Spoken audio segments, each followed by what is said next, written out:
మీ GIET ఇప్పుడు GGUగా మారింది. 2000కు పైగా ప్లేస్మెంట్స్, IPM, KPMG వంటి సంస్థలతో ఇంటిగ్రేటెడ్ కోర్సులు. UPSC కోచింగ్, అడ్మిషన్లు ఓపెన్. హైడ్రా హైకోర్టు కూడా వ్యతిరేకిస్తున్నటువంటి పరిస్థితి, కానీ చాలా మంది హైడ్రాని సపోర్ట్ చేస్తున్నటువంటి సిచ్యుయేషన్ కూడా ఉంది. అసలు ఈ పాలనా వ్యవహారాలు అంటే ఎవరిని పెట్టాలి, ఎవరిని తీయాలి, ఎగ్జిక్యూషన్లో కోర్ట్స్ ఎంతవరకు వస్తాయి అనేది కూడా ఒక ఇష్యూ రైజ్ అవుతా ఉంది. దానిలో రాష్ట్ర ప్రభుత్వం మాట పూర్తిగా వాస్తవం. అధికారులు ఎవరెక్కడ ఉండాలని చెప్పన్నది ప్రభుత్వం బాధ్యత, ప్రభుత్వం జవాబుదారీగా ఉంటుంది. కోర్టులపైన న్యాయ నిర్ణయం చేయడం, అంతేగాని అధికారం నిర్ణయించడం కాదు, విధానాలు నిర్ణయించడం కాదు, విధానాలు మంచిడు చెప్పడం కాదు.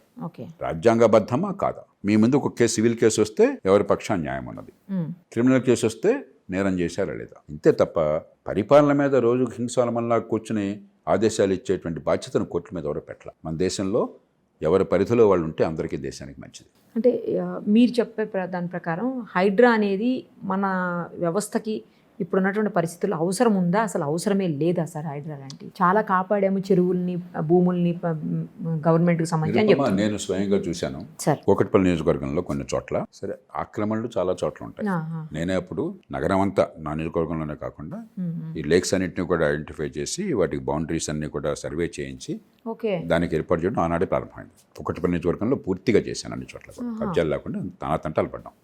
అది ప్రభుత్వం పని, శాసనసభ్యుడి పని కాదు. అయినా కూడా సమాజాన్ని కాపాడాలని చెప్పాను. కొన్ని చోట్ల డ్రైన్ ఆక్రమించి, కానీ కనీసం మామూలు ఆక్రమణ అంటే పోనీ ఎవరికి ఇబ్బంది లేకపోతే పొందాడు ఆస్తి కొట్టేసాడు అనుకోవచ్చు. 3 అంతస్తుల బిల్డింగ్ కట్టారు. డ్రైన్ నిలిచిపోతుంది, వర్షం వస్తే వరదలు వస్తున్నాయి, మురుగైపోతాం.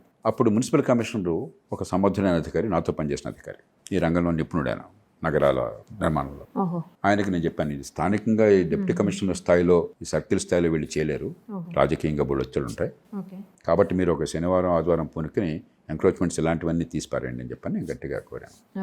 ఆయన గట్టిగా మొదలెట్టాడు. అప్పటిదాకా ఉప్పు నిప్పుగా ఉన్న కార్పొరేటర్లు, ఈ పార్టీ ఆ పార్టీ, వేరే వేరే పార్టీలు ఉంటాయి కదా, ఇక్కడ అందరూ కలిసిపోయారు పార్టీలో కూడా.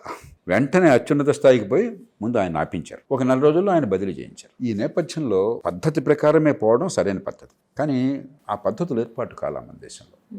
ప్రజా ప్రయోజనాలను కాపాడడం కానీ, ప్రజల ఆస్తుల్ని కాపాడడంలో కానీ మన శక్తి చాలా తక్కువైంది. ప్రజల ఆస్తుల్ని దోచుకోవడంలో వాళ్ళ శక్తి చాలా అపరిమితమైంది. వాడికేమో అపారమైన నైపుణ్యం ఉన్నది. దొంగ రికార్డులు సృష్టిస్తాడు. థర్డ్ పార్టీ కొల్యూజివ్ లిటిగేషన్ అంటారు. ఆస్తి మీది, మీకేమీ తెలియదు, నేను ఆయన ఇది మాదని చెప్పని మాకు కూడా బలుక్కుని తగదు కోర్టుకెళ్తాం. ఉన్నాక డాక్యుమెంట్లు పెట్టి ఫోర్జ్ చేసిన డాక్యుమెంట్లో లంచం ఇచ్చి తెచ్చిన ఏవో ఉంటాయి. మీరు సంబంధం అయితే మీకు తెలియదు కూడా తెలియదు.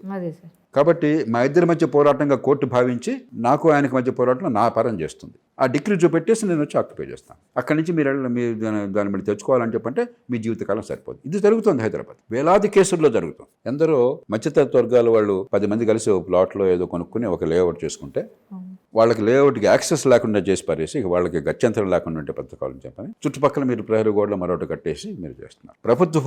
ప్రభుత్వ భూముల్ని లంచాలు ఇచ్చేసి రిజిస్ట్రేషన్ చేసుకుంటున్నారు. ఈ మధ్యకాలంలో పత్రికల్లో వచ్చింది, ఆధార్ కార్డు లింక్ పెడితే దొంగ ఆధార్ కార్డు పెట్టేసి నా పేరుతో మీరు మీ పేరుతో నన్ను రిజిస్టర్ చేసుకుంటున్నాం. ఇవన్నీ జరుగుతున్నాయి. మౌలికంగా దీన్ని మార్చాలనే సంకల్పం కావాలి, కానీ ఆ సంకల్పం లేదు మన వ్యవస్థకు. ఎందుకని? ఎన్నికల్లో ఇంత డబ్బు ఖర్చు పెడుతున్నప్పుడు ఈ డబ్బంతా ప్రధానంగా ఇప్పుడు హైదరాబాద్ నగరం ఉందనుకోండి, ఏమిటి మేజర్ ఇష్యూ హైదరాబాద్ నగరంలో డబ్బులు ఎట్లా వస్తున్నాయి? Real estate. కాబట్టి భూములను ఆక్రమించుకోవటము, భూముల్ని మరి ఇతరుల నుంచి సొంతం చేసుకోవటము, దాని చుట్టే రాజకీయం తిరుగుతున్నప్పుడు, పరిపాలన నడుస్తున్నప్పుడు కొన్ని సందర్భాల్లో కఠినమైన చర్యలు కావాలి.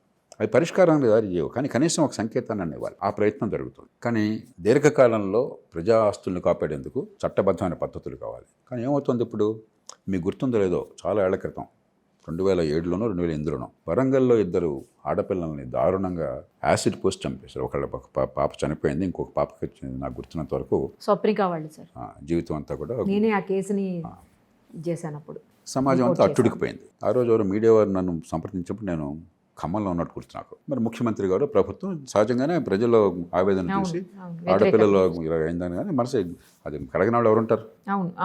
అది నా ఇంట్లో నా బిడ్డ కావచ్చు కదా. అమ్మ ఇంటర్వ్యూ చేశాను సార్ నేను. సో ఇంటర్వ్యూ చేశాను.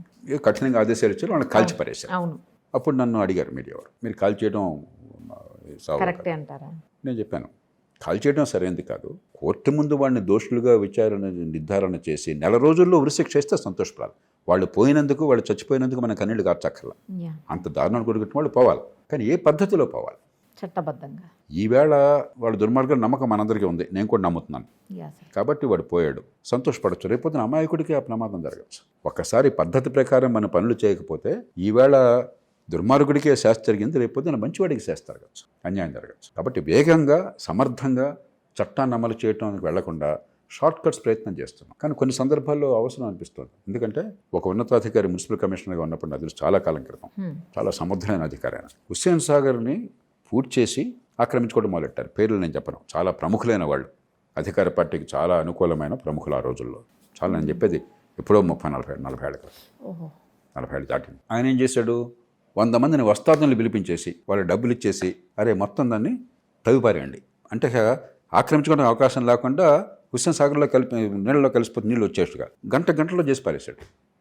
దాన్ని రక్షించారు. ఎందుకు అవసరమైంది ఆ పద్ధతి? ఆయన వస్తాదంలో గుండాలను పిల్లల అవసరం ఎందుకు వచ్చింది? ఒక అధికారి ప్రజల్ని కాపాడడం కోసం.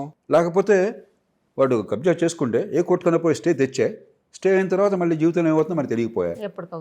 వాడేమో తన కబ్జాని కాపాడుకోవడం కోసం వాడి జీవితం అంతా వెచ్చిస్తాడు, ప్రాణాన్ని అడ్డుపడతాడు, అధికారులు మందేమని వదిలేస్తాడు. ఇది జరుగుతుంది దేశంలో. అంచేత ఇవన్నీ కూడా ఏంటంటే తాత్కాలికమైన ఏర్పాట్లు, కానీ దీర్ఘకాలికంగా పరిష్కారం కావాలంటే అది ఒక ఆడపిల్ల మీద అత్యాచారం జరిగినట్టయితే వాళ్ళకు ఉరిశిక్ష పడడం కావచ్చు, ప్రజల ఆస్తుల్ని కాపాడడం కావచ్చు, చట్టబద్ధ పాలన వేగంగా సమర్థంగా పనిచేసి ప్రజాప్రయోజనాలను కాపాడుతుందనే విశ్వాసాన్ని కలిగించాలి. ఈ లోపల ఇవన్నీ తాత్కాలికమైన ఏర్పాట్లు. Right sir, thank you sir. చాలా విషయాల మీద విశ్లేషించారు. Thank you so much sir. Thank you.